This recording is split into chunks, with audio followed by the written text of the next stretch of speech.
Hello guys, this is Jerry speaking. Welcome to LJPCBM episode number 563. And today I'm reacting to Purple Roads podcast, episode 47. John Tartaglia, we pronounce it, actor, puppeteer, and director. Who is from the boring Johnny and the Stripes show. Now before I begin reacting to this show, this episode, we would like to dedicate this episode to Alex Trebek, the host of Jeopardy, who recently passed away earlier today at the age of 80. Now, I talk about this in the tribute live stream today, and we'll have to talk about that in the Friday show episode. And the other thing I want to talk about is some other random thoughts of what's going to happen next in the tributes to Alex Trebek and things like that. So, Alex, if watching this in heaven right now, rest in peace to you. Now, anyway, let's while we're talking about this, let's react to Carrie Sisson's Purple Roads podcast, episode 47. Beginning in 5, 4, 3, 2, 1, go.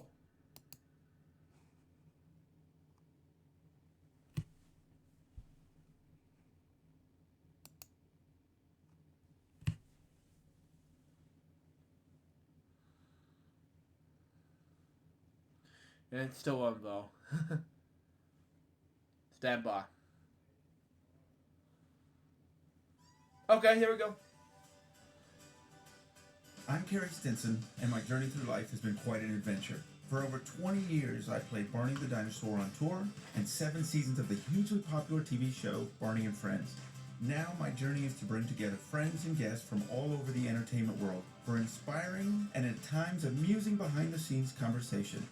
I'm Carrie Stinson, and this is Purple Roads. Welcome to Purple Roads. I'm Carrie Stinson, and this week we're in Los Angeles with John Tartaglia. We have so much to talk about here. John, how are you?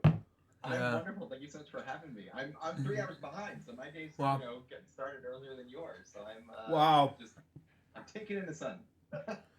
Well, I'm here in Fort Worth, Texas, and we got too much sun today, right? Oh wow. Yeah, we're having that too. Believe me. I am thrilled that you'd be on this show. There's so much to talk about here because you're a puppeteer, an actor, voice actor. You've just done so much different stuff, and there's so many places I want to go. But I want to start. How did you get started really into the industry? And did you start out as a puppeteer, or was it acting, or what was your interest? I started out. I think people say this and it sounds silly, but it really is true for me. I don't remember a time I wasn't performing. My parents, I grew up in South Jersey, New Jersey, and my parents were both involved in theater. My mom's an actress and a singer, still does that. My father was a musical director.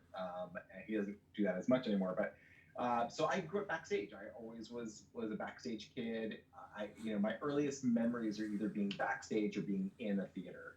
So I just wanted to do it. I just looked like fun, and it was such I'm so thankful to have had that upbringing because it was such a fantastical upbringing. But I remember cast recordings being played all the time. My father loves opera, so opera was always Wow. always. It's like Marcel Cabaret, who done with Freddie Mercury in 1998, late 98, 80, something like that, who passed away in 91, who, I misspoke about the 80s, 98 stuff. Sorry, 1988. Excuse me, misspoke. But anyway, continue on. Music and performance and fantasy that surrounded me.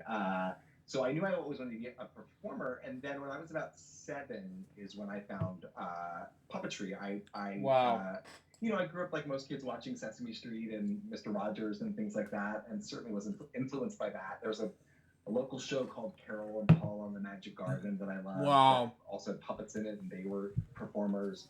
But the thing that really changed my life was Fraggle Rock. That was my. If you watch this, Dad, Bud, and Trey, this is for you. Continue on. Rock in its original run, towards the end of its original run on HBO, just changed my life. And I was like, that's what I want to do. You know, and it was at first it was the love of the show, and then I actually have this like very visceral visual. I'm one of those people that remembers visuals really strongly, and I have this visceral visual memory of being in my room looking at the soundtrack to Fraggle Rock, like one of the albums, and seeing the character names, you know, Jerry Nelson as Marjorie the Trash Heap, Gobo Fraggle, Steve Whitmire as Wow. Wendy. I was like, oh, they're people. Oh, people do this, and all of a sudden it was like, that's what I want to do. So, yeah, I mean that's really what started it off was wanting to perform and then finding puppetry as a way to be anything. You know, I loved that escape. I love that with a puppet on, I could be any character and I could be male, female, old, young, chicken, chicken, animal, mineral, vegetable, you name it. So that's really what started it off. We are going to talk a little bit about Fraggle Rock later. There's a lot to talk about there. So getting into puppetry, and you know, we've had several puppeteers on this show, and then when I worked on Marty, we had several puppeteers, and it's really interesting. It's such an interesting, challenging art form. Yeah. So how did you start? You know, were you practicing in the mirror? Did you create your own puppets? Were you buying puppets? I'm really fascinated where you went. Yeah, well, first of all, I mean, I had the one thing that I think is the luckiest. If you can get this when you want to be an artist of any kind, you're very lucky, which is I had the support of my family. You know, having my mom and my dad and everybody in my life, eventually my stepfather, my stepmother too, all say go for it. Like, you know, no one said, oh, you don't want to do that, right? So I think that's like the number one thing is when you have that kind of support behind you. I was really lucky to have that. No question about. I want to jump on with that. No question about that because I had the same. You can imagine me going to my parents and saying I'm going to be a purple dinosaur. Barney was not known when I got the audition, and when I saw this, no one knew who Barney was. It was only a Texas thing. Yeah. So you can just imagine my parents, who luckily like what? Yeah. Right, but they had, you know, my mom was a dancer and my dad had played drums, a musician at times. Yeah.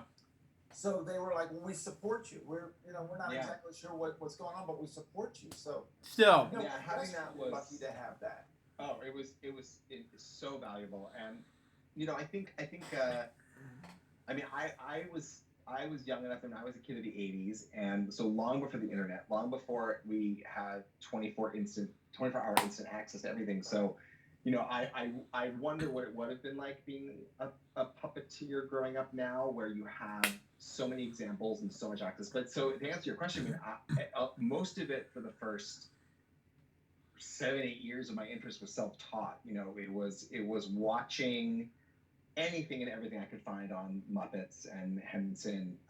You know, bless my mother for how many trips she took me to like Blockbuster Video Store, where I would like scour for like anything that was Henson and Muppets and watched it all over and over again. You know, it was funny. I think one of the things that really kind of helped me was at the time in 1989, I believe it was. So I was 11 years old. Jim Henson had the Jim Henson Hour on television, where he really showed a lot of behind-the-scenes stuff. So that was my access to a lot of behind-the-scenes. But a lot of it was just honestly, like you just started off with, like staring in a mirror with a really cobbled together bad puppet I had made, and just learning the basics. And I remember understanding the mechanics of it pretty quickly. I think that was, I always came from a physical place first. I always understood the movement really pretty easily. Mm-hmm.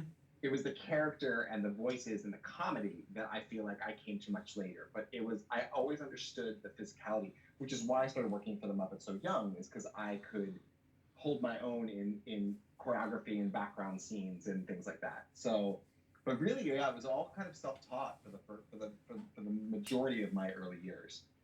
Yeah, it's so interesting as you're saying that. I'm thinking about today, where it is access immediately, but maybe that gave you had to put a lot of your own stuff in it, right? You had to be really creative and think outside the box, because you couldn't just say how to be a puppeteer and no, exactly. And there was no, you know, that's a great point. Yeah, and I think that I mean, it's kind of what I feel about kids nowadays anyways. Like, there's not a lot of time for just play and error and learning from your mistakes. It's kind of like having that I was a latch. So my parents divorced when I was 7 years old, and I think I was 7 years old, and my mom was a single mother, so I was a latchkey kid. I spent a lot of time by myself after school while she was at work, and I think having that time to literally just create and make and figure things out, the best way to glue foam together, I didn't know. I learned by doing.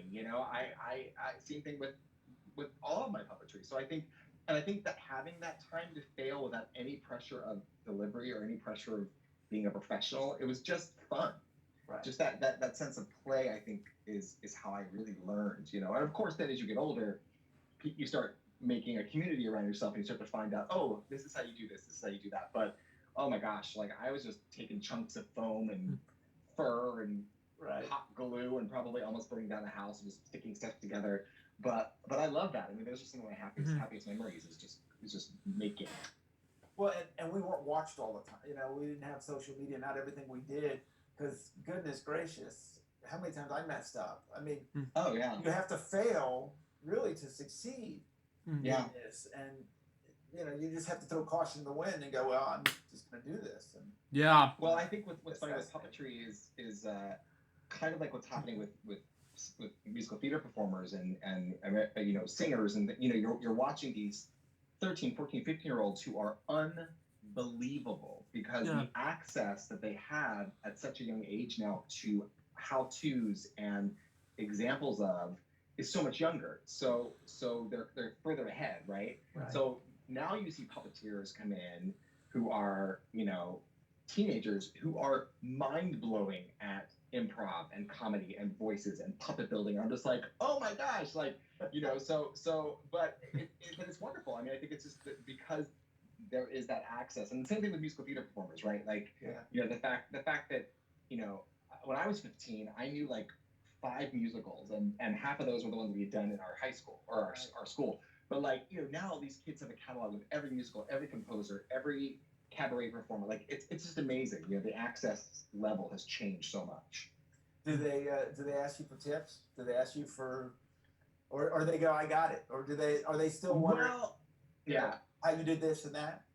Well, that's the interesting thing is that if you want to be a musical theater performer, there's 1,000 places you can turn right now to learn how. Right. I mean, besides just like a YouTube tutorial, you can take classes, you can go to college, your local, chances are your local, community center has some acting classes. Like it's such a attainable thing. Puppetry is still this weird, small art form. It's more exposed than it used to be, and it's certainly more in use because of theater and television and film. Sure. But I mean, it's still kind of like this small little world, and it's like, where do you go to learn how to be a puppeteer? So there are great classes online, but yeah, it's not, that part hasn't expanded. There's no like it's not like you're gonna find in your local downtown a really first class puppet class, that's gonna teach you it. So it's still kind of something you have to learn really by doing, but I kind of love that it's a little bit of like a smaller community. I want to talk a lot about Avenue Q because I'm a theater guy, and absolutely, it was just such an amazing show. But I think as we go into this subject, the tough part about puppeteering for that had to have been the fact that everyone sees you. I think it started with the Sesame Street. We just saw the puppet. Yeah. Now all of a sudden, you're there too, and so they're watching you and your facial reactions. How did you learn that and get comfortable? Because it's 2 performers, right? You're performing with the puppet and yourself.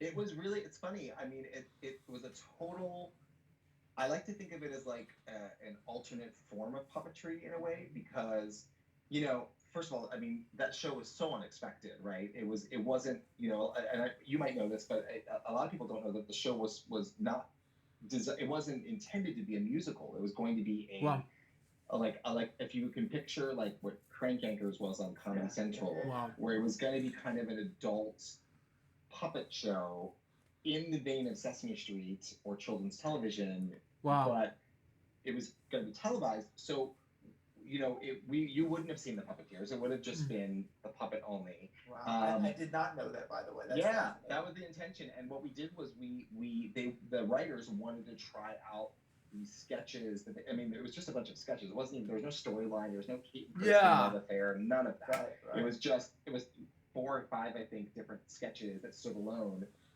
kind of like a Sesame Street, like individual pieces. And then, so they wanted to present it to friends and people in the biz just to see what people thought of it. So they invited us to do it. I got asked to do it because they wanted someone who had a singing musical theater background, which I did, thankfully. And we held the puppets like we would, on television, but just a little bit lower because it was a long night. And we just kind of were like, let's just hold them here. I can't even tell you how innocent it was. It was like, so like, let's just do this. And what ended up, we, again, thinking it's a television show. Right. But what people ended up leaving that night saying to everybody was, seeing how you guys did that, seeing how the puppeteers worked, was just as fascinating as the material. So from that night, literally that one night, and the reaction from it, the show morphed very quickly into being a theater piece. And then it became this whole other world. So to answer your question, I took a rambling road to get there. No. We learned as we went because it really was about sharing the spotlight, because all of us in that original company of puppeteers had musical theater backgrounds of some sort. And of course, when you're on stage, there are so many rules about how you perform in your body. And of course, when you're a puppeteer, there's so many rules. And there's a lot of puppeteers, for example, who are so expressive here and so expressive here, but not expressive here, right? And then there's people who are the other way around, where they're so expressive here, but this doesn't do the work, right? So luckily, we were all pretty well versed on both, but our director, Jason, I give him a lot of credit for it. He really helped us sculpt, like, basically how to get 50-50, essentially. Yeah. And there are moments in the show that are so beautifully created with where the spotlight's focused, where we're standing on stage, where your eye is told to go to. Example would be like Fantasies Come True. There's a very specific moment where I do Rod when he's laying in bed thinking about Nikki, right? There's a very specific moment where the spotlight is only on Rod, and then there's a very specific moment where the spotlight joins with me. And I didn't know that was happening until I actually saw the show as an audience member. I was like, oh, but there were all these moments that were designed to help you know where to look. But yeah, it was a little bit of a lesson in like, okay, like, so do I hold the puppet here or here? And is this a moment that just the puppet reacts, or do I react too? Or a note would be something like, what, Rod's reaction there is what we're watching. Be careful you're not pulling focus with your face, or vice versa. We need to see more reaction. So it was a learning process. And so I always think it's interesting to watch when people do productions of the show, how much of that just like you figure out as you go. Yeah. Yeah. Well, that was groundbreaking when that show came out. And I'm curious, were you nervous about what the reaction was going to be to a show like that? You hit some subject matters and did some things that really weren't talked about. And then with puppets, because everyone thought back then, puppets and Sesame Street and the Muppets and it wasn't someone else. It's hard to think that it was 2003, which doesn't seem that long ago, but was long ago enough that like it still was very racy and very different to do that. Sure. We literally, and it's hard to believe this now because of where the show's gone to, but like when we got the off-Broadway run, which was only supposed to be, I think, like 4 weeks or something like that, we were thrilled. We were like, wow, oh my gosh, we have a legitimate off-Broadway run at this very well-respected theater. We were so happy. And I think that we were thinking, let's hope people show up. Let's hope people like this. And let's hope it gets maybe extended by a week. That was our biggest hopes and dreams. And it's funny, I think I was, there's the Italian boy in me who's worried about everyone being happy and having a good time, getting enough food and being. So there was that part of me that was worried in the sense of like, oh, I hope everyone likes the show so they have a good time. I wasn't really worried about the subject matter because I think we had done enough readings and things like that, but it was like, oh, people want to laugh at this. But I think what we didn't expect was because it was such a normal world for us. We all were from the world of puppetry. Right. We all, one of the kind of the part of the reason the show even came to be was puppeteers, when you're working on a kids television series, tend to, during the breaks when the cameras aren't rolling, to be a little bit naughty. Right. Right. So- A little loose. It's like, are we okay? Okay. I mean, that wasn't so shocking. I think the I can't describe it other than uproarious reaction to the show in that off-Broadway theater was amazing. The only time I was worried was when we moved to Broadway, because there were so many people. It was like almost like, it wasn't even like, it didn't even feel like it was in the same city, if that makes any sense. It was like downtown. We were this you've got to see show that everyone couldn't stop talking about, and we were the new kid in town, right? Right. When we said we were going to move to Broadway, it's like we went to a different land. Like all of a sudden, it was like, they'll never last. Who are these people? These weird puppet people. Right. Seven people in front of one set on Broadway. Like it was. There's all this fun footage that you can see now of, like, critics saying it'll never run, it'll last a month. So coming into Broadway, that was. I mean, it was thrilling. It was my dream come true, but it was also a little scary because it was like, it went away from being the pressure of, am I going to remember my line off Broadway, to, or do we belong here? Right. Like, it was a very different kind of pressure. And then, of course, thank God, everything worked out. We were successful. But that's what I remember. I remember the pressure and the importance of focus changing when we moved uptown to Broadway. But you got to explain. I've been to New York a lot and seen Broadway and off Broadway. Those are like the audiences that go to off Broadway get it, right? And then you get to a more general public that's going to go to the Broadway show, that's going to spend, even back then, $100 for a ticket. Yeah.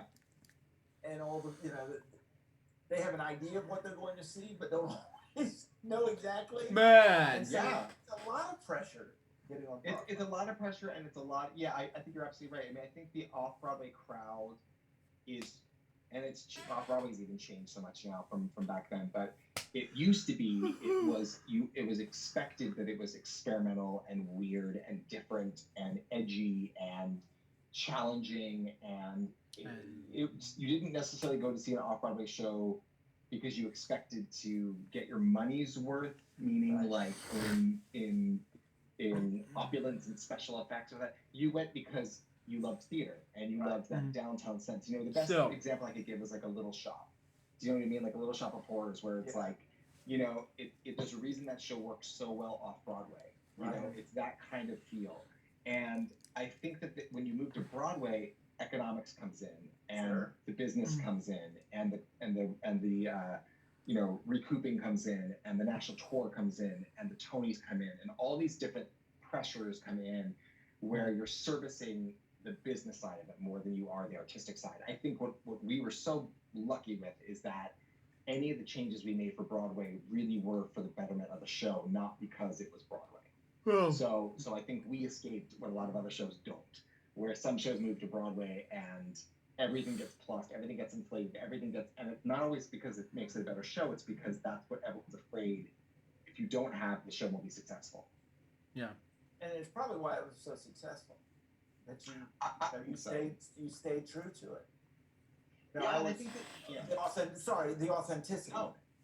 Yeah. So I was going to say, I think we also benefited on being at the end of that Broadway super mega power musical curve that had happened, where you had the Miss Saigons and the Les Mises and the Phantoms, and that was just the norm, with those big huge shows. By the way, but they're big huge shows, and I think people were excited about the fact that there was now these other smaller voices coming in that were not big in production, but maybe big in idea.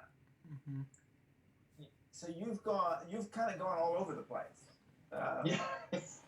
Which is fascinating. You got back into, so you stayed with them on Broadway. Then you went to Vegas, right, for a little bit. I did. I opened the Vegas company. I was there for the first 6 months. I literally 2 nights ago was in we don't get to see each other very often in the Vegas company, but we went for like a group text chat and just reliving memories, and that was so much fun. It was so much fun to get to play in Vegas for 6 months, and that was a very different experience too, because speaking of, a Broadway Tony Award winning show in Vegas does not a hit make. And so we learned we had the opposite experience in Vegas, where it was like, we go from this like heady, amazing, Tony Award winning, massively successful run on Broadway to Vegas, where they're like, you got any Cirque du Soleil tricks in it? Like, it's such a different world. Well, that I can see that, because you kind of have to go as big as possible in Vegas. Yeah, and we added and I actually thought it was so fun. Like, we added some things in Vegas, a couple special effects and some adjustments to the show, and I loved it. I mean, it was really fun, but it's hard. Listen, it's hard, I get it. Like, if you come to Vegas and you have 2 nights in Vegas, Yeah. You have Celine Dion, Elton John, Cirque du Soleil, Donnie and Marie, Right. and this weird show with 7 people in it, and everyone's got clothes on. So what are you gonna say? You know what I mean? Like I got it. I kind of get it. Like, I was sad at the time, but now looking, I'm like, I get it. It was a hard sell, but I will give them credit that everyone believed in it working in Vegas so much, and we got to do some fun stuff. But So you win a Tony for this show. Yeah. What do you do next? Like, where do you even? What do you breathe for a second? Do you contemplate, or do you just go for the next job? Well, it's funny. I mean, I loved doing the show. It was hard. I mean, it was a hard show to do physically and vocally. And the other thing too is, when you do a Broadway show, there's so much beyond the 8 performances a week that you do. You do a lot of, in our case anyway, you do a lot of press, you do a lot of appearances, you do a lot of functions.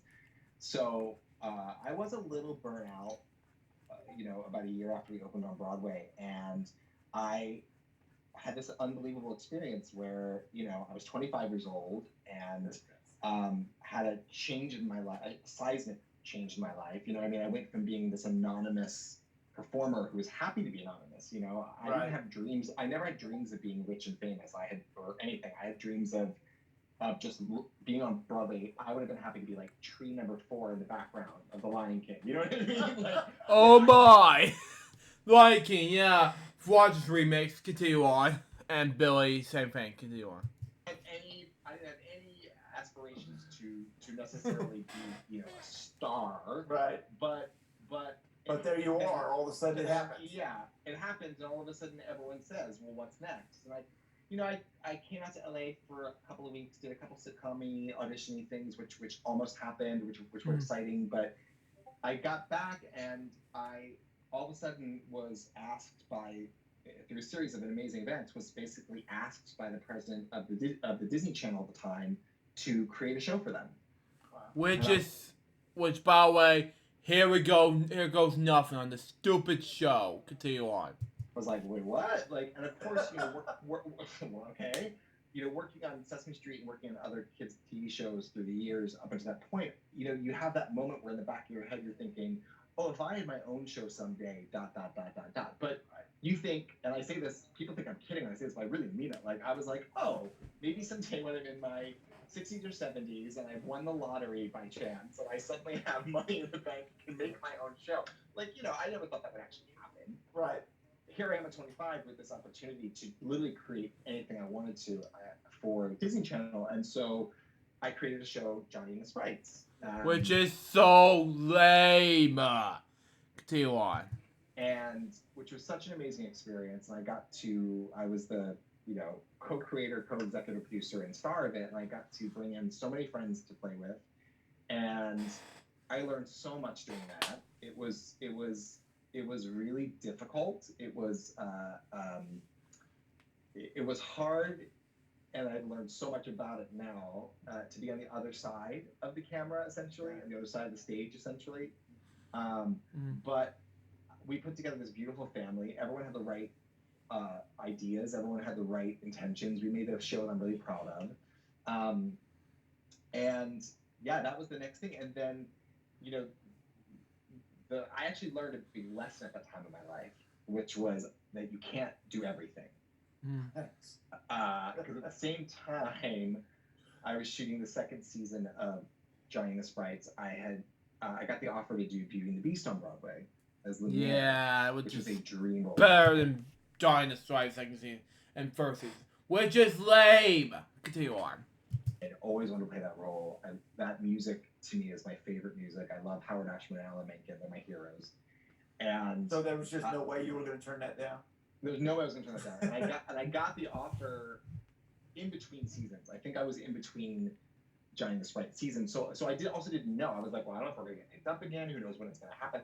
So went into the show, had literally the time of my life. It's still it's shocking when people hear this, but it is my favorite Broadway experience beyond Avenue Q, beyond Shrek, as much as I love both those experiences very much. Yeah, Shrek is better. Shrek the musical. I have the DVD. I have the iTunes copy. We'll get it. And to make matters worse, it's just a show. By the way, Johnny and the Stripes, it's been on for 2 seasons, thank God. And it was so lame to begin with. Continue on. He's playing that role, singing that music, watching so many people have their first Broadway experience. It was glorious. And while I was doing that, we got picked up for the second season, and I started shooting it. And while I was in Beauty and the Beast, so you know, I was 26 or 27 at this point, but I was getting up at 5 a.m, going and shooting and producing a television series until 6 o'clock, taking an hour to scarf down dinner, getting back in the car, go to New York City and do a Broadway show, not get home until 11:30, and not go to bed till 2 a.m. So basically, I was running off of 3 or 4 hours of sleep a night. A lot of pressure on a TV set to, I mean, you know this. A TV set is incredibly pressuring, especially when you're not just in front of the camera like I was, but also having to make decisions. So long story short, I was on stage and you burned out as well. I'm gonna hear that here in a second. In front of an audience, I was not sleeping well. I was having panic attacks in the middle of the night, which I didn't know were panic attacks. I just would wake up like gasping for air, and it was awful. And so I was on stage singing "Be Our Guest," and I remember, I can still feel it. I remember seeing stars, vision, like stars. Wow. And I remember I couldn't think of the words. Like in my brain, I was singing and singing, but my mouth wasn't moving. And I felt hot and I felt weird. And I looked over at the girl who was playing Belle with me, and I remember her eyes were like, because I was supposed to be singing to her, and you can see she's like, "What's wrong with you? What's wrong with you?" And I felt my heart just beating a million miles a minute, skipping beats, awful. Went to the hospital, and the doctor basically was like, "How old are you?" I told him. He said, "Tell me your typical day." And I told him. And he was basically like, all right, well, you have a choice. He's like, you can either, do both of these things and have a heart attack in a year, or you can make a choice. He's like, you need to make a choice. So it was awful. I had to leave Beauty and the Beast and make a choice. I had to go do Johnny and the Stripes. I had to finish up the second season. Yeah, Johnny and the Stripes. Yeah, thank God it's canceled after 2 seasons, because I don't care about the show anymore. It's so lame. Continue on. It was devastating for me. It was so devastating. But it was I'm very lucky I learned it in a way that ultimately wasn't traumatic, Right. But that lesson, which a lot of people learn later, I learned very quickly. And so it kind of made me rethink about priorities and taking care of yourself. And I don't know how we got on that, but Well, I'm just sitting here going, "Are you kidding me?" Because Yeah, exactly, Carrie. Are you kidding me? Are you seriously kidding me? Continue on. with Barney and Friends, and it's insane. That's the amount that's involved, and I was not behind the scenes, so I can just imagine what all you. It's insane. Well, and I'm a people pleaser, and I take things very personally. I'm a very emotional person in that way, and so I think, I don't think it was the actual physical work that did it to me. I think it was the emotional side of it, where you're worried because you get an email that a script isn't working, you've got to rewrite it, or you're thinking about that while you're worried about, are we going to get picked up for a third season? I think all that anxiety sitting inside of someone who's also not really taking care of themselves physically, I think it just all compounded, and so that was, Got to be a lot of pressure because it's your show. Yeah, and I think because it was employing a lot of people. I mean, I really loved those people, and I really cared about everybody who worked on the show. And I think we were a family, and there is that kind of unspoken. No one would ever say this, like to no one ever put this on you, but there's a pressure when your face and your name are what's, essentially in front of the camera and what's maybe carrying the show, if you will. I felt a pressure to make everyone happy, and I felt a pressure that if we didn't get picked up, I was a failure. Or if this episode wasn't good, then it would disappoint people who were watching. So I put a lot of that on myself, and I think that, and listen, this is for a preschool television series, like I can only imagine, and that's how much sat on me. That experience has always made me very, very empathetic and sympathetic for much more successful, much more higher paid celebrities, who have that pressure on them. So when people say, how could someone like Britney Spears go crazy or whatever, I hate that term, but like, if that's even a 16th of what that feels like, then I can understand that pressure, when you feel like people depend on you. So, and I don't say that for sympathy. I say because I had that experience. I'm glad I got to understand that. Yeah, I understand it. And another part that's important, I think that people need to understand the audience of a children's show. It's completely different than entertaining adults. Yeah. Yes, it is. And I can just imagine the pressure of, those kids fall in love with what you're doing, and you have a lot of weight on that. I mean, I think I've always been, and this is I guess a benefit and a fault to some degree, but I've never been someone who can give less than 100%. I remember doing, Shrek or Beauty and the Beast or Avenue Q or whatever, and people would say things like, "Oh, I did my Beast show today because they were tired or whatever," and I was like, even if I wanted to, I can't. I'm a creature of that. Like I feel like if you're not giving 100%, just because I think we're so lucky to do what we do. yes. I never take it for granted that I get to do what I love. So I think that's it too. It's like I am not one of those people who can be like, yeah, cut that corner, it'll be fine. I'm the opposite. I'm like, no, it has to be that because it has to be this because I want it to be as good as all the things I grew up watching. It's so yeah. Yeah, oh, absolutely. I know what you're saying 100% because there's times I did a lot of live performances with Barney. Yeah. Over 1,000 shows in 5 years. They didn't come to see Carrie. Yeah. They came to see Barney. Yeah. Whatever your characters. Yeah, that's you exactly were doing right. over a different time, and so Barney can't be tired. That's you right. Can't be sad. It doesn't matter if Exactly. you're having a bad day. Right. Yeah. And so you just gotta dig deep or find whatever it may be. And I got that from my parents too. I think growing up in an acting family or performance family, like it was always like, very young. It was kind of explained that you're lucky to have an audience. You're lucky to stand in front of an audience. And on Broadway, it's like, to your point earlier about money and stuff like that. Those people don't care if you had a fight with your boyfriend. They don't care if you are I don't know, upset because you didn't get a job. They paid at that time $150 to see you. Wait, $155,000? That's a lot of money, man. Continue on. Rightly so. They deserve the same performance the audience last night got. And that's part of the discipline of it, but also like it's I think what helps you keep perspective on like, what, leave your problems at the door, get on that stage and do the job. Yeah, and I think it's so great that you learned it at an early age, and I think you never let it leave. I mean, it's there. There's not even a question about it. You try to hold on to that. That's right. Yeah. So you got to do Shrek, and I think that I can't imagine. You put yourself in a lot of pressure situations, John. Is what I'm seeing here. Is what I'm seeing here because Shrek was such a beloved show. I mean, it's a beloved show. So to take it to Broadway and to take it to a musical, once again, there's a big challenge.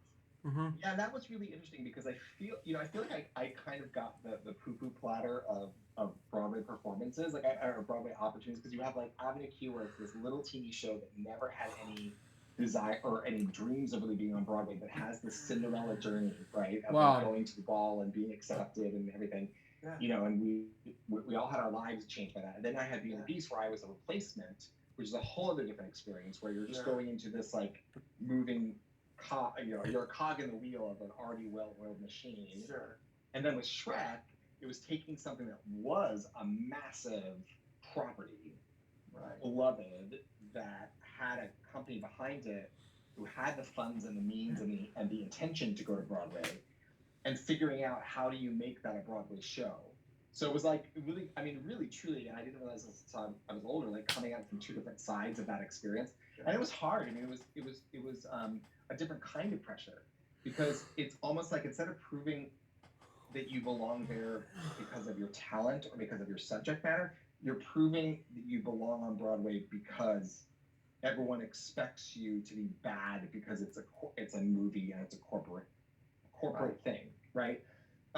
So I came into the process of Shrek during the workshop. They had done a few readings, they had done some other work on it. I came into the workshop, and the workshop experience was so much fun because it was like 6 weeks of just why not, you know? And the team, the cast, and the crew, everybody was just like, everyone was in on it, you know? And it was so weird and funny and bizarre, and I mean, really, it was like 6 of the most fun weeks I've ever had. And then we went to rehearsals for Broadway, and we opened out of town. We did like an out of town tryout in Seattle, so we were rehearsing for that. And it was kind of, again, having gone through a very different process with Avenue Q, was kind of shocking to go from this very like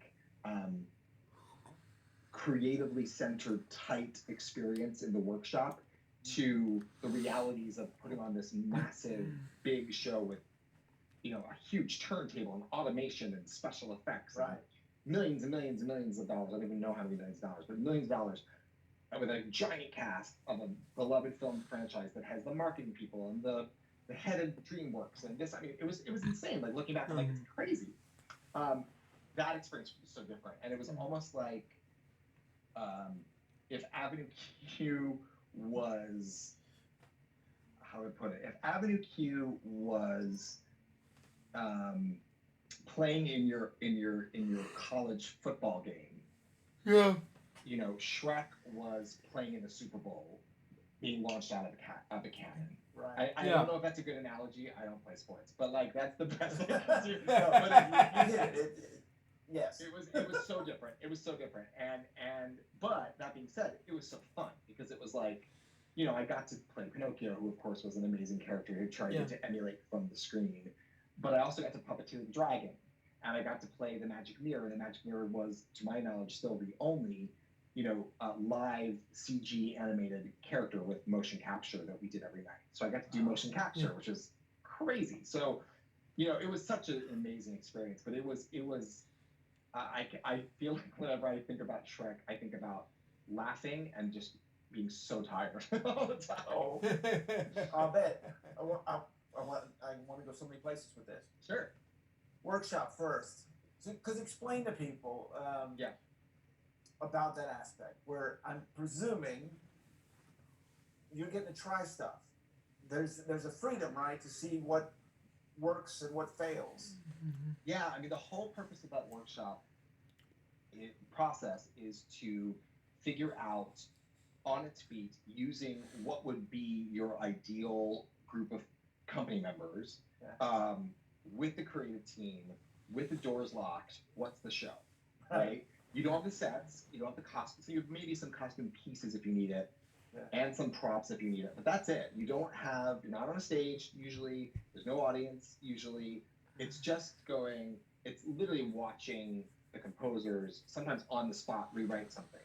And it's a big process of let's try it. It's like a big pot of spaghetti, you throw against the wall and you see what sticks.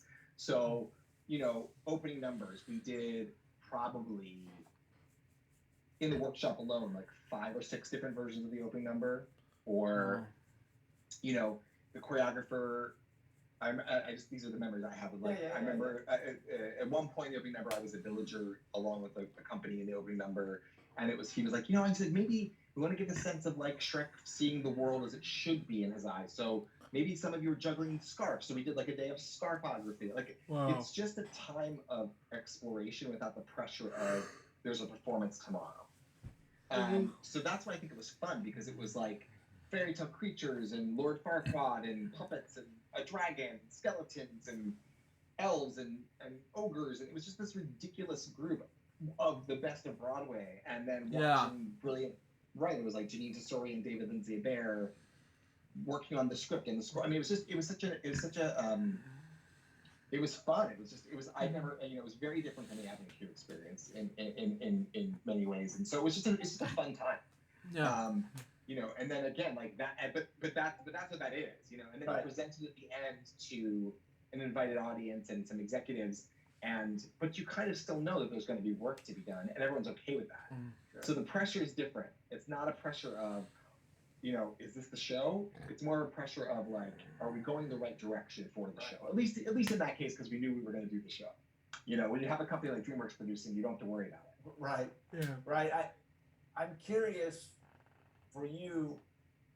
You've done shows where you've created roles, and then you've done these shows, you know, with, I mean, we're talking Shrek, but Beauty and the Beast is the same. Yeah. Mm-hmm. One knows these characters, and you know, you're following an animated version of this, and especially with Shrek. Did you just say, well, do you use the movie as a guideline, and then just kind of let it go? Yeah, I mean, that's actually, I will say that's one of the things I was really impressed with DreamWorks, specifically Jeffrey Katzenberg, is that they were wonderfully loose on that. Do you know what I mean? Like, I think that there was certainly look, you know, we know Shrek is going to have his accent. We know he's going to be green. Right. Yeah. LJPCBM green, continue on. Like, you know, there's certain things that you want to hit because they're iconic, right? Yeah. But like with the fairy tale creatures, in the movies they were really just punchlines. They didn't have a whole lot of weight, and they didn't have a lot of, you know, you probably remember from the movie, at least at that time, that Pinocchio had like a high voice. That's kind of most of it. So they really let me find what that was. And we went through a bunch of different versions of who Pinocchio was. I really struggled to find him, honestly, for a while. I mean, the voice that the guy did in the movie, to try to sing like that 8 times a week. I tried it in the workshop for like a day, and I was like, no. Like, there was no way I was going to be able to sing like that. It was like, oh, boy. I was like, that Grady. It's really hard to do. Right.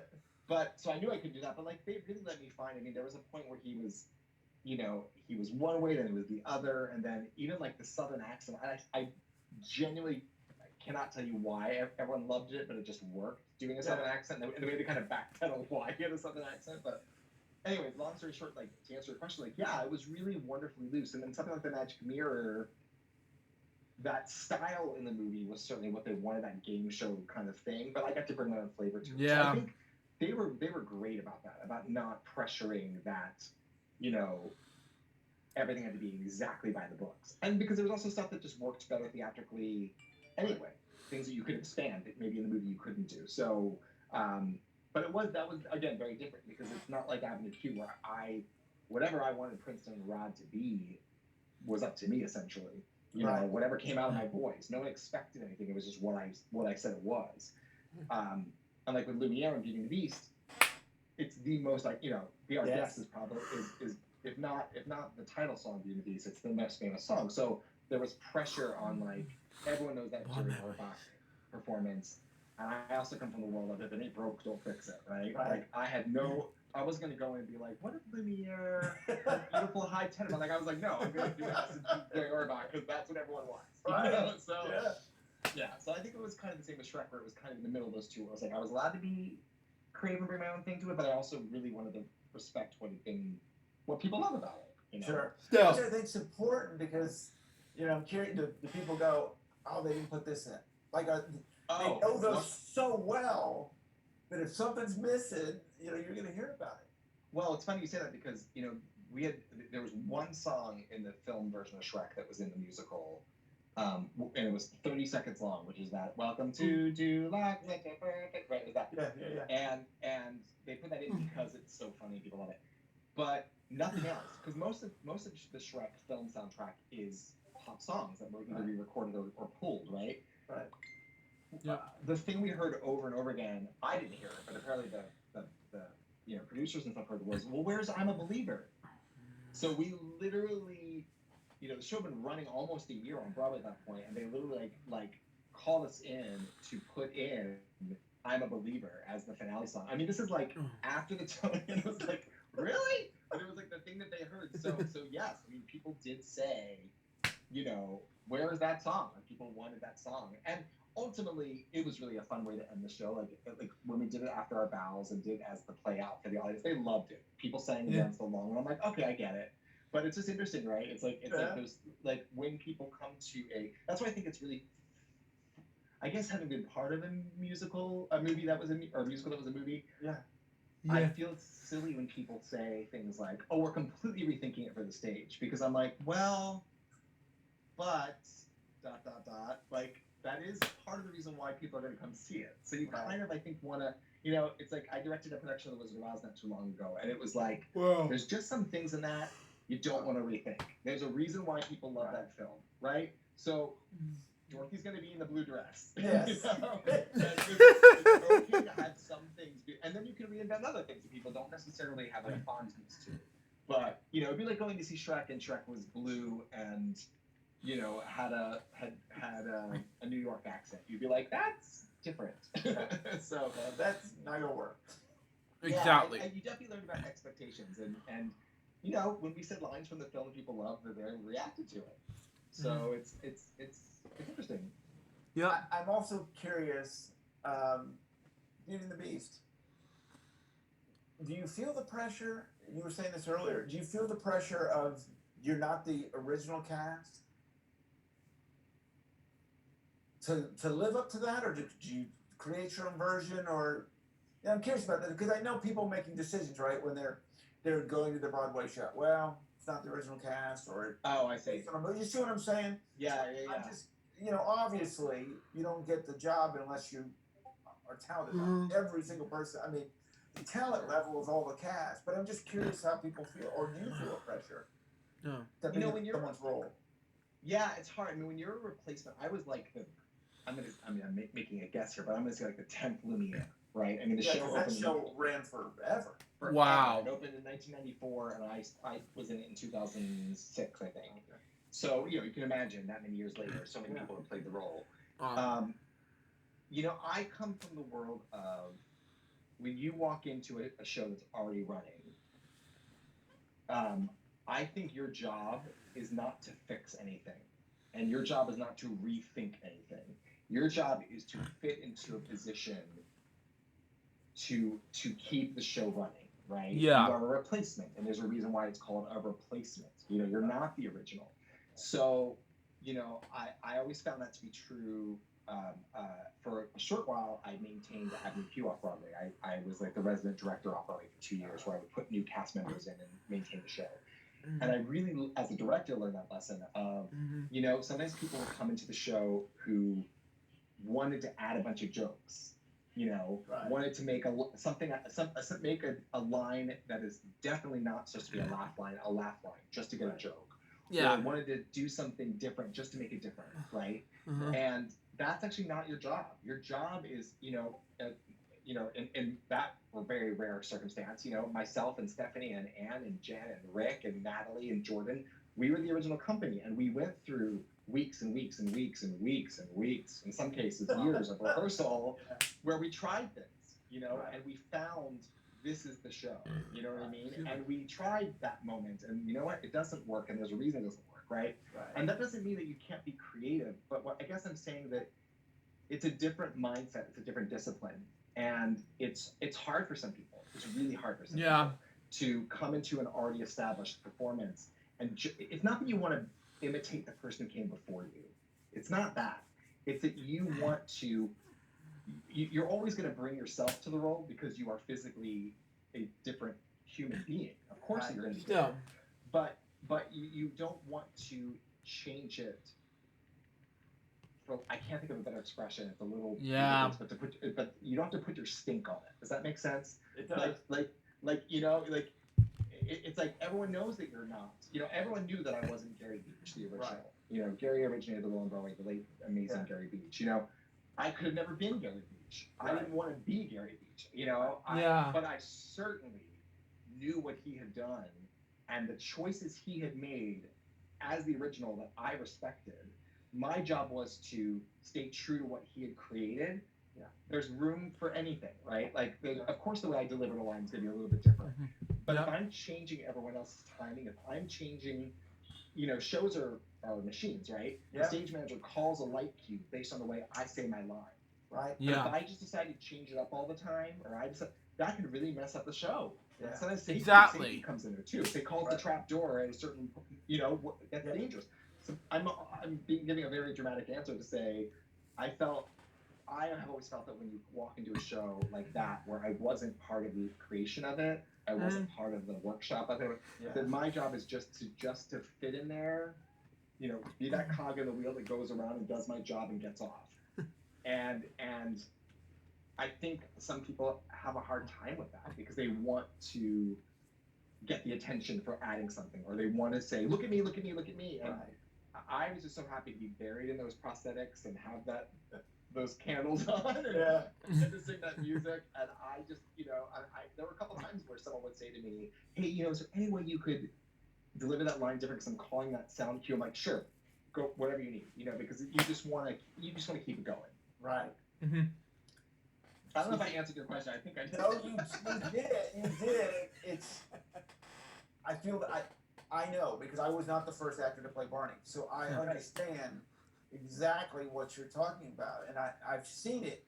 I've seen that other side of what you're talking about, where people want to add their stuff, but the character is what they're going for, and you need to be true to that. So That's such a good point. Yeah, of course you know that. Yeah, and exactly. And I used to do costume character work when I was younger. I used to be a costume performer at Sesame Place, the Sesame Street. Oh, yeah, yeah. And so I was Cookie Monster and Bert and those guys. And same thing. Wow. Like, there was very strong, and understandably so, character guidelines. That this is how Bert moves. This is how Cookie Monster moves. And you get someone sometimes who just wanted to make Bert, dance a certain way. It's like, but Bert doesn't do that, Right. And it's not that I'm taking away from your talent. It's that that's just what's established, Did she just say taking Wiki? I don't know. Continue on. And that's your job. So Exactly. So you moved on. I want to talk about Splash and Bubbles because you went back and did a kids show. Yeah, that Splash and Bubbles thing. I never heard of it, but that's just me. Continue on. But now you're doing a voiceover. So I love that you've done all these different styles of performing, and I love that. So let's talk a little bit the PBS kids show, Splash and Well, that was such an interesting time. I mean, Shrek was a very it was a sad ending. We put so much love and time and energy into that show, and it was the first time I experienced a musical that was closing out of a lack of success, for a better way of putting it. Beauty and the Beast closed. We got our closing announcement while I was there. I didn't close the show because of having to leave because of giant sprites, but because you weren't sleeping. Because I wasn't sleeping, but we got our closing announcement while I was there, and it was a different kind of closing because it was like, look, guys, the show's been running 13 years, right? It's time, and with Shrek, it was like we were barely over a year when we knew we were going to close, which was so sad. It just felt like a big, Yeah. And I had this amazing, I guess it was 6 years of my life, no, almost 8 years of my life where I had just not stopped. It was just like one thing to the next, to the next, to the next, to the next. Yeah. It was the first time where that ended, or I knew it was going to end, and I had nothing certain. And it was honestly, it was really scary. It was the first time I kind of, since I was 18, didn't have projected something. Yeah. And it honestly, I didn't know it at the time, but it put me into a major depression. And I kind of wasn't sure what I was supposed to do. I felt I didn't know if I was supposed to be just an actor. I felt like, should I just, am I, I still wanted to puppeteer, but I didn't know what I wanted to do there. And I just felt a little bit like lost. I felt lost, I guess is the word. And while I was at the end of Shrek, I had this opportunity given to me to create a puppet show for Royal Caribbean. They had this giant new cruise ship they were launching called the Oasis of the Seas. I don't know if it's still the biggest cruise ship in the world, but it was at the time. Yeah. And they asked me to create this blacklight puppet musical, right? And so we created this 20-something minute sweet show with an original score, and a best time putting on the ship, and people loved it. And it was just so sweet. And one of the producers involved with it in creating it was really adamant that it should be off Broadway. And I Wow. was like, what?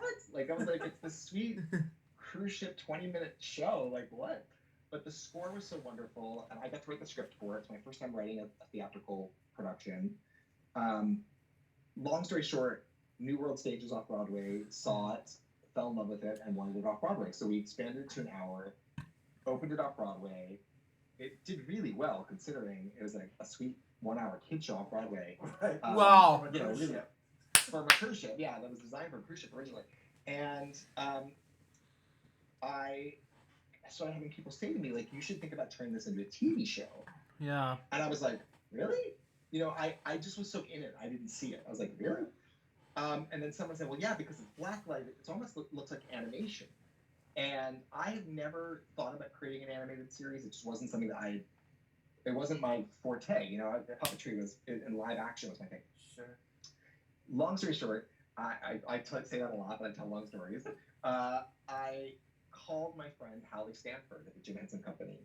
And Hallie and I worked together when I was 21 years old, or 22 years old. I worked on a TV show that shot in Orlando, Florida at Disney MGM Studios called Animal Wow. Jam for the Jim Henson Company. I played a character on that. Hallie and I became fast friends. Her first time executive producing, my first time doing a full series for Henson as a lead character.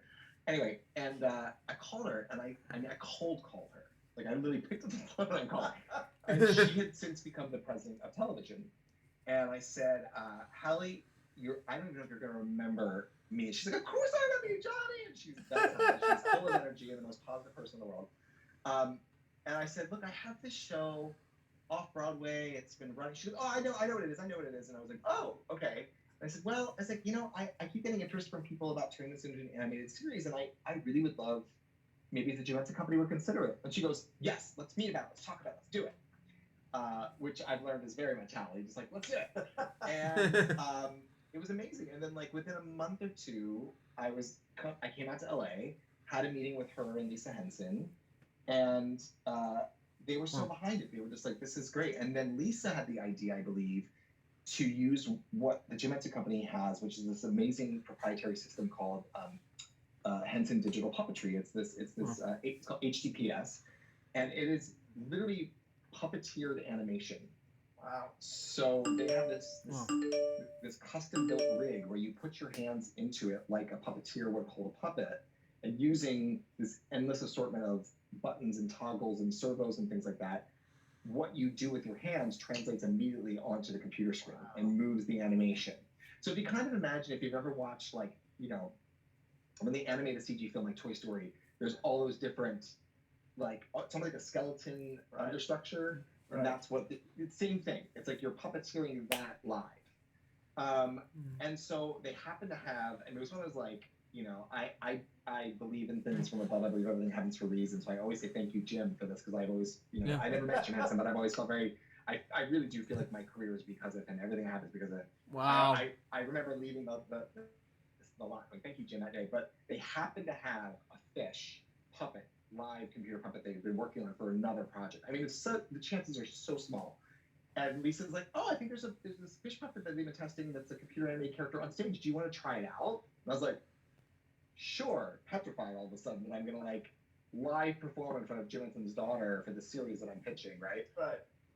And it's doing digital puppetry is very difficult. It's a whole other skill set. It really is. It's like the equivalent of, like, dropping an Xbox in front of, like, you know, a 95-year-old and saying, go for it. Like, it's like, if you've never done it before, you're like, what?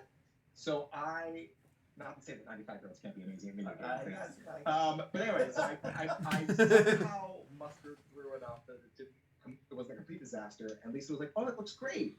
And that kind of fueled it. And so basically out of that meeting came Henson's support behind the animated series, and we took it to PBS. So they were one of the first networks we pitched it to. Wow. They fell in love with it and loved that it was so science-based. And 6 months later, we were in pre-production. So it was really, you know, another kind of amazing experience. And during that time, I got asked to come out to LA to do a series called Word Party, which is on Netflix, using the same technology.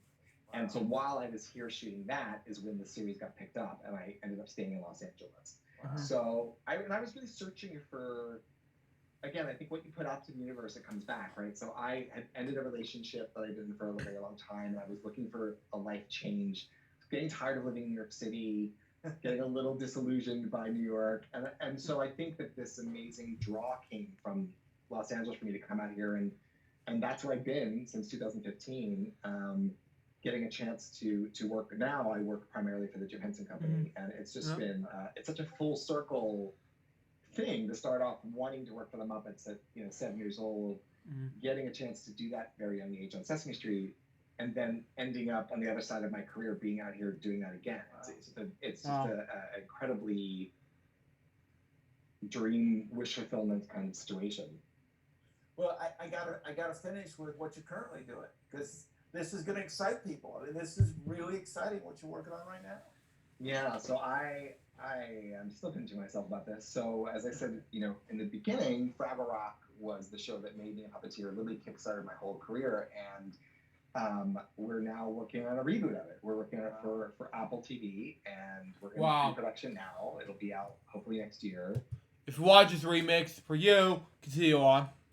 And I have the unbelievable honor of playing Gobo, Fraggle, who's one of the main characters, who was created by Jerry Nelson, who's a personal hero of mine.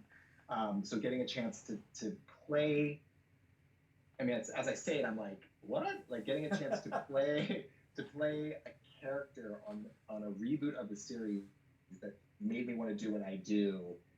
And the quick story I'll tell you is that when people would ask me when I was like a preteen or a teenager growing up, they'd say, well, what do you want to do when you grow up? Before I told them I wanted to be a puppeteer, I'd oftentimes say, well, something, I would kind of, I'm not going to say this as eloquently as I want to right now, but basically I would say something in the line of like, well, my job doesn't exist anymore.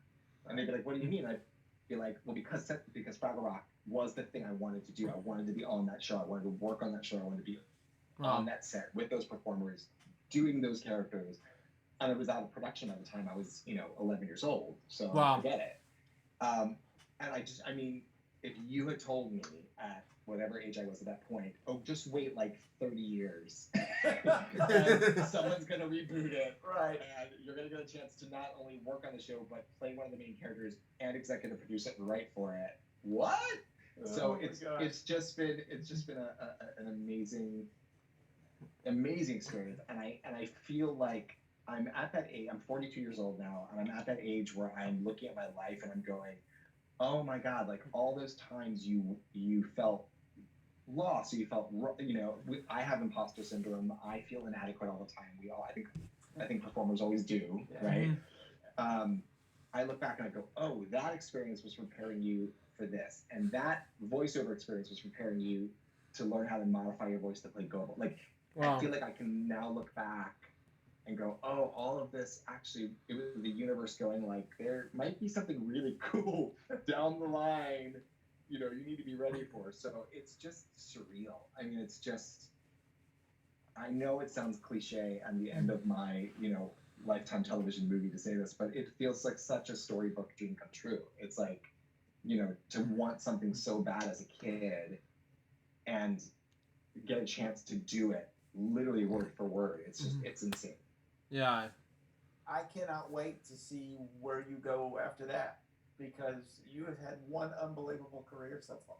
Well, I'm scared. Honestly, don't be scared. I keep telling my mom, I'm like, I'm scared. It's like this is my last year, because it's like it does feel very kind of like what's next. But I feel like every time in life we do that to ourselves, no matter what you do as for a career, every time you think like, oh no, it'll never be as, or what's next, or every time the world has a way of like, putting you, I think, where you're supposed to be. Yeah. And showing you that next lesson. And I could have never predicted anything that's happened in the past, 20 something years of my life at all. Well, I'm sure you too, right? Oh, like, no. I never saw it. I never saw me doing this. And this has been an amazing experience. Well, and you know what? I think that's what and maybe the pandemic has also made this more obvious. Is like, I think we are more capable of things than we think we are. You know, and Yeah. I think people learning new skills during the pandemic, or people like this, like learning how to use Zoom to record a pod. I mean, things that like you maybe wouldn't have thought you'd be doing. Like, I think it's amazing what we're really capable of as people when we really put our hearts and our efforts into it. So, you know, I think And you sometimes just let it go, right? I think that's been the key. Yeah. Is to just, I mean, I'm obviously seeing it with your career and how you've done is just to not really think that much and just go do it when the opportunity's there. I mean, yeah, the two things I promote the most as a person, let alone as a performer, but as a person, is like hope and possibility. Like, I feel like you have to have the faith and the hope that things are going to happen the way they're supposed to. Mm-hmm. You know, and that is a little bit of letting go, but it's also keeping that positivity out there. Do you know what I mean? Like keeping your optimism, which is not easy to do, especially now. Yeah. But keeping that optimism, keeping that hope, keeping that, this may sting, but I do believe it's gonna ultimately get me the lesson I'm supposed to learn. But then I was gonna say the other thing is I think it's also like never say no to an opportunity because it's not necessarily like, you know, there's that everyone should have a final or hopeful destination, but there's so many different roads to get there, and you never know what that going around that one oak tree might give you an opportunity you never thought possible. That's going to make you even more likely to get to your final destination quicker. You just don't know, you know. I think it's so important to be open to the possibilities. I think it's the key to it all. It is difficult, and you get it, and I get it. We all see it, but just doing it, and like you said, with the positivity, especially right now with what we're all going through with COVID, Yeah. is that you just got to keep that positive. No, we all need it. We all need that positivity. I feel like I have to remind myself of this one every day. I don't know if you're like this too, but I feel so helpless sometimes when you see things going on in the world that you want to fix. And I remember reading this Jim Henson quote that stuck with me, and I'm not going to do it justice, but it's something to the effect of like, you know, he realized it's as he got older, and maybe that's because I'm in my 40s now, I'm starting to think like this too, like there's only so much I can personally affect and I can personally do something about. And I have to trust that everything else will work out the way it's supposed to, and just help to help out the things I can do something about.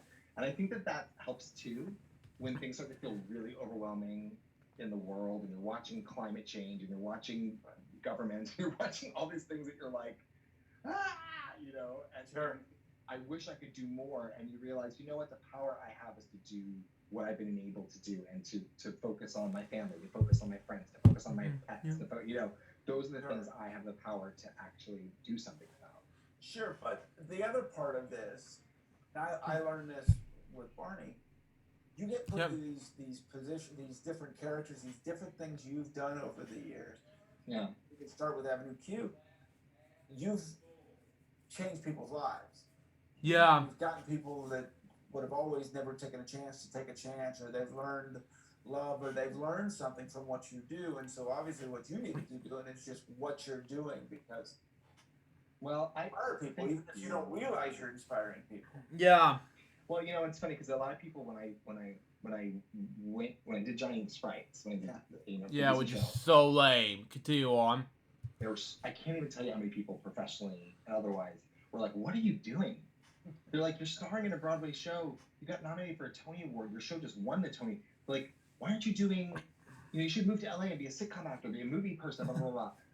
First of all, I had no, you know, illusions of grandeur of like, you know, like I know I'm not, you know, Christian Bale. Let's put it that way. Right. But I don't know why I picked Christian Bale. I think of like another Jake Gyllenhaal, not Jake Gyllenhaal. You know. There you go. But I realized that like I was excited to do something, and I've always felt this way, that would hopefully make a difference. You know what I mean? I don't care if it's smaller budget. I don't care if it's smaller scale. Like I love the idea of, and I feel this way as an actor. Like one person watching something I get to be a part of, that changes their mind.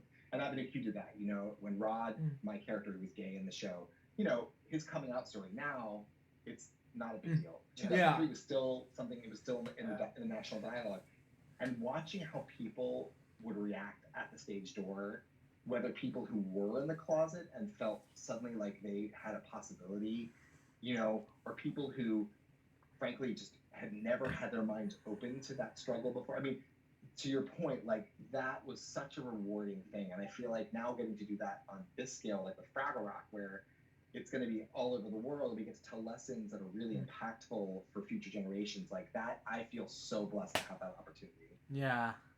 I can't thank you enough for being on here. I have had I the feel best like time. all I did was ramble. I just No. wanted to talk to you. No, you didn't, and I learned so much. It was fascinating. Is there any way I could finish up with having you sing something? Oh my goodness! I What know. were you saying? Could you sing something from Avenue Q? Oh, I thank could sing God. Princeton's. I could sing the opening. I would love that. Oh my gosh, I haven't done it in a while. No, Let's see. What do you do with the BA in English? What is my life going to be?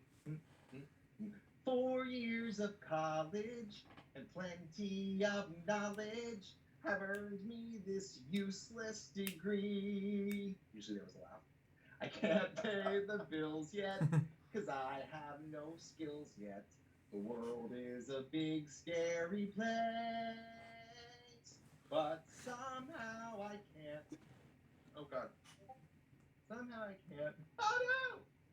Oh, somehow I can't shake the feeling I might make a difference to the human race. I have never forgotten the words before, but I also haven't sung that song in like a year or two. Yes, when I just put it completely on the spot. So I love it. Thank you so much. It has been just an absolute pleasure, John.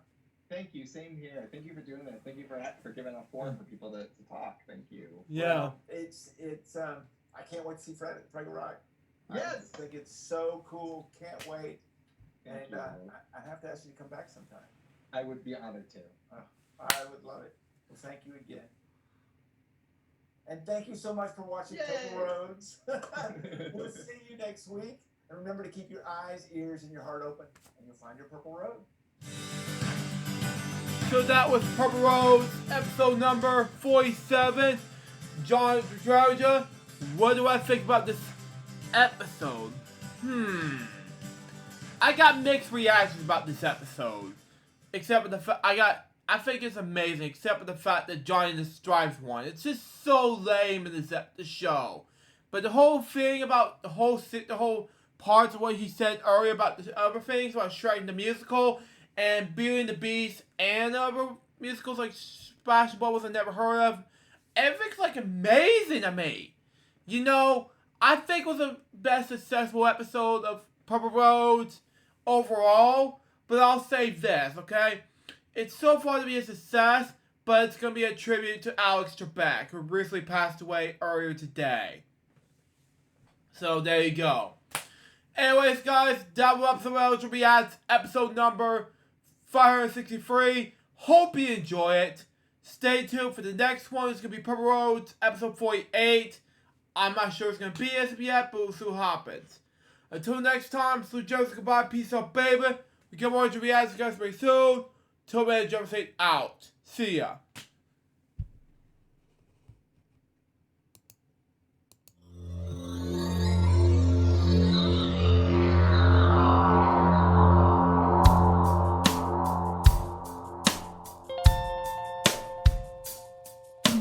Given unto me this life I'll never take for granted, and given all the time I failed to really understand it, I never sought to meet the maker of reality, the one who gave the life that which is always happening, but I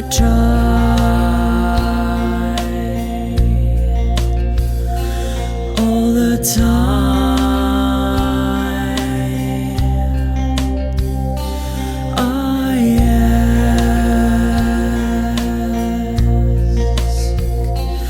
I ask, why me? Why was I the one to see things as I do under the moonlight and the sun? Perception is the question, and the giver holds the key. But The only worth I've ever found was in melody. I still try.